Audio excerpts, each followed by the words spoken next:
somebody please tell me what the fuck is going on? I can, Jim. You just got a sequel, and today we're going to talk about it. Yo, Paradox 2767. Yeah, boy. If you haven't heard it yet, they just released a 28 years later trailer. Whew, I'm breathless. Let's do this. I've already seen the trailer once with my wife, but I wanted to point out a few things to you and see how we all enjoyed it.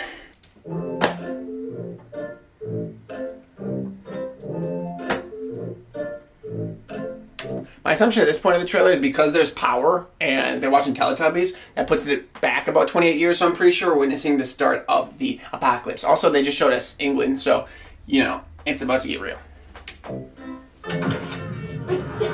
Like I said.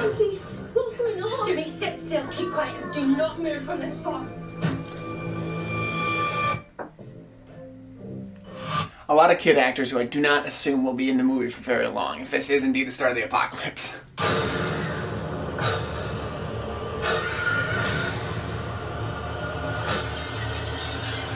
Looks like the same church they filmed that iconic scene with the fucking zombie priest in the first one, so that's great to see. If not, it fooled me.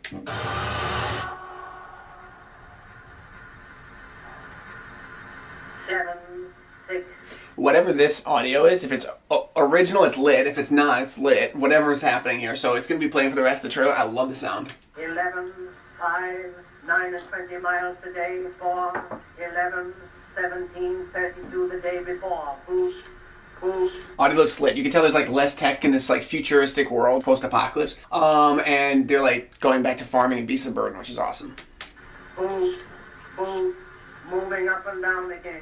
There's no... It's almost giving like, it's like an alternate reality, like an off-Earth weird existence community type thing where they all have their like pictorial positions in society posted on the wall for some reason. In the war. Don't, pretty lit. It's like middle. Look at what's in front of you. It's like medieval. That's our first shot of the star. That's Craven, you know, the Kick-Ass actor. I think it's Aaron Tyler or something. He is good in Kick-Ass. Craven looks kind of stupid, but I'm cautiously optimistic for his performance because I like both Kick-Asses a ton, so I'm happy with that. Definitely like fish out of water type deal. Looks like he's coming into the community for the first time, which will be pretty cool. He's got a son/brother/whatever as an archer. He would have had to have been his age when the apocalypse hit, more than likely. And then this kid was obviously born during the apocalypse. Mom's probably dead because she's not in the picture. A lot will rest on that kid's shoulders. Yeah, especially if he's in the movie for a while. Like in the first one, Frank's daughter. It's not Selena. That actress nailed it pretty much. She was like brought a good like kind of doe-eyed innocence, I think, to the whole film. And she was a little older than this kid, so I feel like the size of her feet fit the shoes she had to fill a little bit better, if that makes any sense. He's a little younger, so he's going to have a lot of work cut out for him. That's obviously a good sign. Danny Boyle's back. They had a completely different writer-director situation going on for 28 weeks later, which was also good, and I like anything Rose Byrne's in. Hawkeye was okay. Imogen Poots was cool. But yeah, that one was more like standard zombie, I guess. That's a pretty normal zombie scenario where you're like in the middle of a city and everyone's freaking out. And yeah, I think the first 28 days later was a lot more like avant-garde or whatever, not to sound like a prick. That looks awesome. That looks awesome. I'm seeing a lot of here. Let's check this out. I want to look at the fucking... Okay, so they got pretty skinny actors. This guy, you can see I've sent some hip bones in situations. She looks quite thin. I think they're all naked, so which kind of make 28 years later, your clothes have like completely disintegrated. And then that's if these zombies are fortunate enough to have been feeding consistently throughout that time. Because remember, in 28 days later, it's established that they starve out basically. So at the end of that movie, granted it was like an alternative ending essentially that they went with. They had starving out zombies, which is, you know, it's not like other zombie projects where they're just going to be walking around in perpetuity. They have to keep eating or they'll die. And it looks like we have some very thin looking zombies here, so that works. I really like the outline. This is a quite nice shot. Very good, very good, very good. I mean, just like, look at any of these individuals. They're doing quite well. That one woman was doing quite well. This is just like, of course, the tied up black zombie soldier dude in the first one. That haunted me. The only reason I love these freaking shows so much is because my cousin Nick, shout out, had me watch these when I was like 8 or 9 or something. So these were 28 Days Later will always be my most frightening movie of all time. Awesome. writer from the first one, I think. He also did like Ex Machina. What's that one with Natalie Portman and like the bubble of insanity? That one was lit. That looks pretty cool.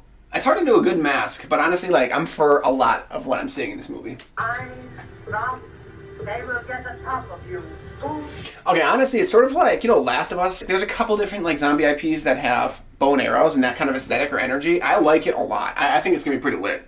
It gives a much more Scavenger vibe than it does when people are running around with like bazookas or rifles. That was a big difference between 28 Days and 28 Weeks. 28 Weeks was the military, so they had all the tools that they needed to completely mow down whatever zombies came in their way. 28 Days, it was like, what did Jim have? A bag of Funyuns and like that's it. I mean, that's all he had to fight the zombies for a time there. So it was like way more anxiety ridden and all that. And when it came to fighting the zombies, I was trying to think through the action scenes of 28 Days.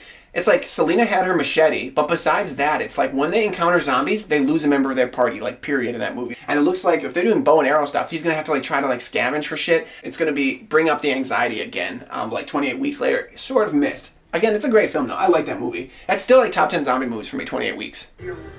This looks like we're potentially jumping back in time because he doesn't look that freaked out. That doesn't look like a zombie's behind him. It looks like he just heard that an apocalypse has hit. So that's probably his mother or something. Or maybe that's Aaron, I'm not sure. Aaron in Kick-Ass and Craven, he's clearly an action hero. Like, he's an action star. So I think he can definitely pull this off quite well. And he also looks great, I'm pretty sure, shirtless right now. Because in the Craven ads, he's jacked. Just like a jack dude running around kicking ass. So I think we're going to get a lot of that.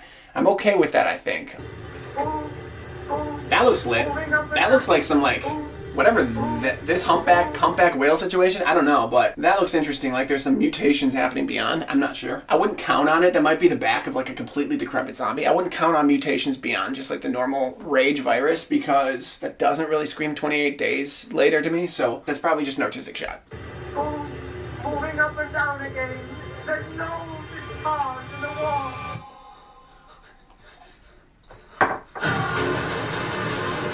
Pretty good, pretty congested. There was some dark flashlight situation happening in 28 Weeks later, and that was pretty good. It can be done to pretty good effect.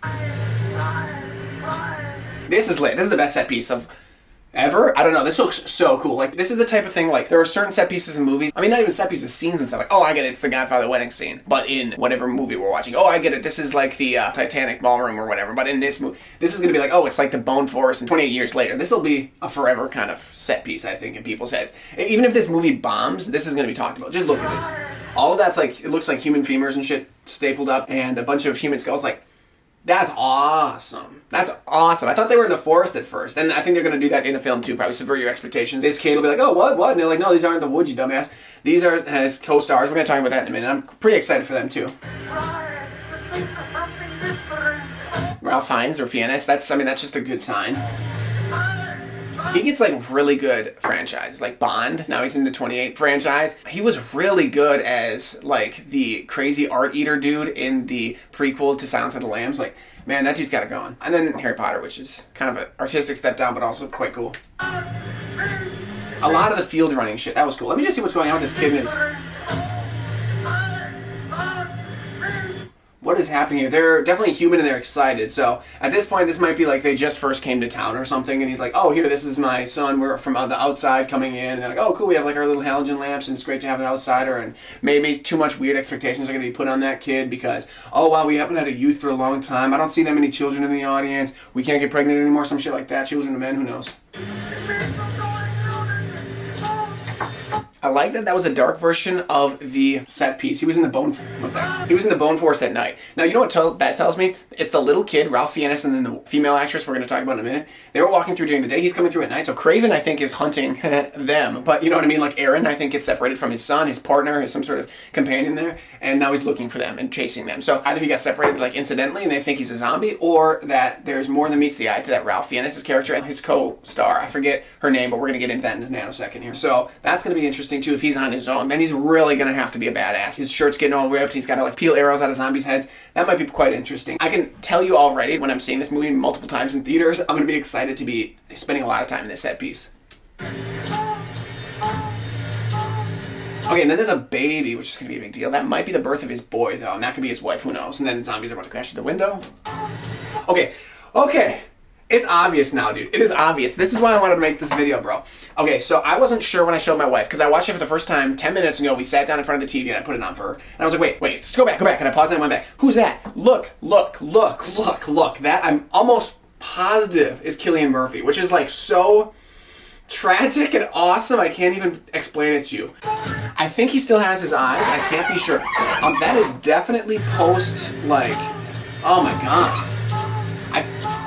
Okay, our TV is super low res, so I couldn't say it positively. Now I'm almost positive. Oh, that's gotta be him. And you can tell he's obviously got the rage virus. He's obviously starving out. You know, it was never confirmed that the anorexic-looking zombies at the end of 28 Days Later, it was never confirmed they were going to starve out. They just looked incredibly weak. So it's possible, I guess, that the rage virus keeps you going much beyond, you know, that human body's regular capabilities.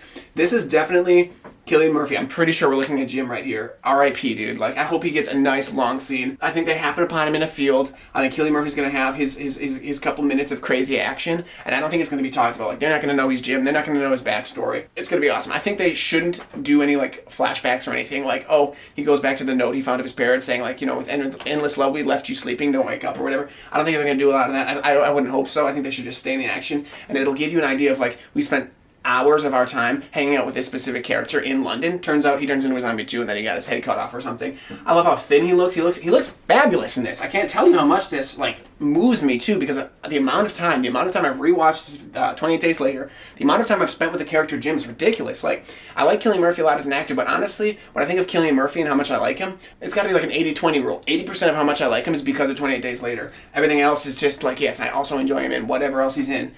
Sunshine, Batman, whatever. But this is very exciting. I think this is like going to be a very emotional part for me in the movies, honestly. Because when I just see this right now, it just takes my breath away completely. The thinness and the, like, what they were able to achieve too with the makeup and the maybe that's a little digital effects right there, because he's obviously not looking like that. He did not pull a Christian Bale for this. I can't imagine, because that would be impossible. But he's riding away, like, that's going to be crazy. I think he's completely gone. Like, for a second, my wife and I were like, oh, is he starving? It's like, when I see it up here, it's like, no, he's zombified. He's gone. He's infected. The beauty of this is, okay, so like I mentioned, the ending of the 28 Days Later, that was basically an alternate ending. And if you go into the alternate endings of your DVD, if you have that, one of the endings is, I think, what they were originally going to go with. And it was so depressing that audiences were pissed off. Oh, hi. The audiences were mad, and so they had to change it up. But basically what was supposed to happen is, it's the alternate ending. It's after the car crash, so everything goes as usual, and they escape the army camp. And then they get in the car crash. Well, then he ends up, like, going into critical condition because of that car crash. And Selena and Hannah, maybe, they take him to a hospital to try to revive him, and then he dies on the table from something that inane. He's not infected or anything. And then they have to walk out and are like, okay, we're going to face the world together. And it was seen as too depressing, even though the director thought it was kind of like an ambiguous ending. Everyone else was like, well, they're definitely going to die now because they're going to, you know, join the legions of zombies and all that. So that was too depressing. Then they switched the ending where, you know, he's hanging out with Selena, and they put out that giant hello sign on the side of the cliff, and they end up getting saved by the jets that come over. And then she's like, do you think they saw us this time? Because, like, okay, we're saved. So that's a much more happy ending. Anyway, the happy ending was a little bit crumpled up and thrown out when 28 Weeks happened, because that's like, okay, the infestation hasn't stopped there. Now it's in Paris, or now it's everywhere, so you're screwed no matter what.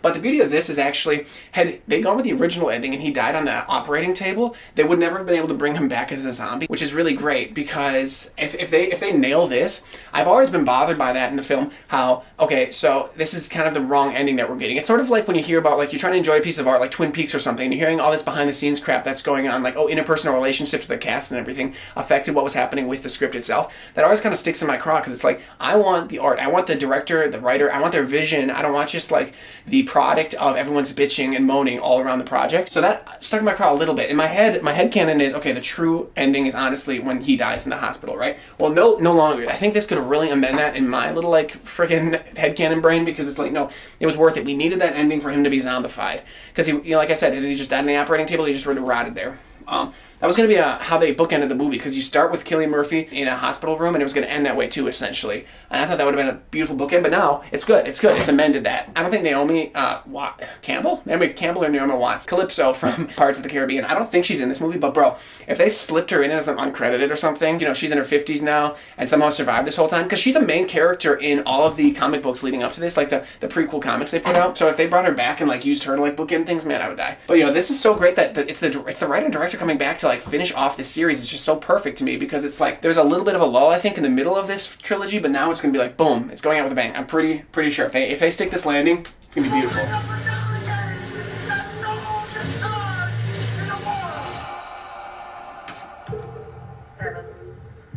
Whatever that audio is, bro, like this older sounding lady like saying 7, 6, do it up and down again, whatever that is, bro, they have to use that in the movie. That's just lit. Some of these soundtracks, 28 Days Later, that's how I discovered one of my favorite bands ever is Granddaddy, and they sing that song when they're like going around grocery shopping in the first one. The soundtracks of these movies are like really good. The first one, and if that chick has anything to do with anything, that older British chick was just like counting, I could listen to that for like 4 hours straight, so I'm excited. 11, 5, 4, 17, 32 the day before. Awesome, dude. They nailed it. That's coming out in like 6 months.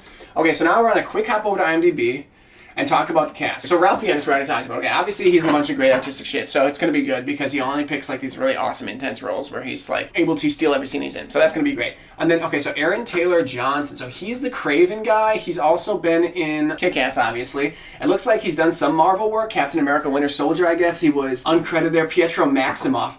So I think they've been like leading up to his Craven character or something for a few. Honestly, when someone's in a Marvel project, it kind of nerfs their image for me personally. I'm like, okay, like he was in Marvel, so I go from liking him from Kick-Ass to realizing he's in Craven, which means, okay, prove yourself then, motherfucker, because now you're in that. He'll dig himself out though. Like I can see now he's in Nosferatu. Haven't seen it yet. I want to. He's going for the dark and brooding kind of badass characters if he's doing Nosferatu. So I have high hopes for him and his character in this. And then, okay, so Jim is obviously listed, Cillian Murphy. I don't know where that boy is. Maybe this kid, because his character's named Edwin. I'm not sure which one of these plays a little kid. No matter what, dude, kids start at a blank slate. You just have to be pretty damn good for me to not get annoyed with you. And Danny Boyle's not going to make like an annoying kid character, so I'm not too worried. And then lastly, it's this girl. So Jodie Comer. I was like, okay, don't know who she is. We don't see much of her in the trailer. I don't think that's her with the little kids. I don't think so. She is later on when she's walking through Bone Forest. And then I was like, wait, do I recognize her? And sure shit, she's from this movie, The Bike Riders. That's the only thing I've ever seen her in. Me and my wife just watched it simultaneously on 2 different screens on a flight that we took. And that was a great flight because that movie was lit. It didn't get the greatest reviews. We're from the Midwest and she puts on this like a little bit heavy, but just a great Midwest accent. Everything she did in that movie was great. She's with Elvis and Mad Max. So, you know, it's just like an awesome ass movie if you ever have a minute. Just screw the ratings. It's pretty fun. She's obviously quite talented. So basically all that to say, the cast looks good. I'm like cautiously super fucking stoked and I think it's going to be a really, really great piece. I mean, I use this channel to talk about movies a lot. 28 Days Later is usually my go-to when someone says my favorite movie of all time, not just my favorite horror, because I've seen it so many times. Like, I would honestly say on average, I quote this movie like 1 point something times a day, which might sound insane because there's certain days where I'll say like 17 lines from this movie and then I'll take a break. But seriously, I think my lifetime average might be like over 1 time a day for how many times I quote 28 Days Later. Like, Selena, or like, of course there's a government. They're in a bunker or a plane somewhere. Like, dude, I'm talking about this shit all the time. Like, I'll put on a British accent, say something, ask my wife what movie it's from, and she knows it's either, if it sounds funny, it's Hot Fuzz. If it sounds serious, it's 28 Days Later. But anyway, I'm so stoked. I'm really excited to quote this movie. I'm just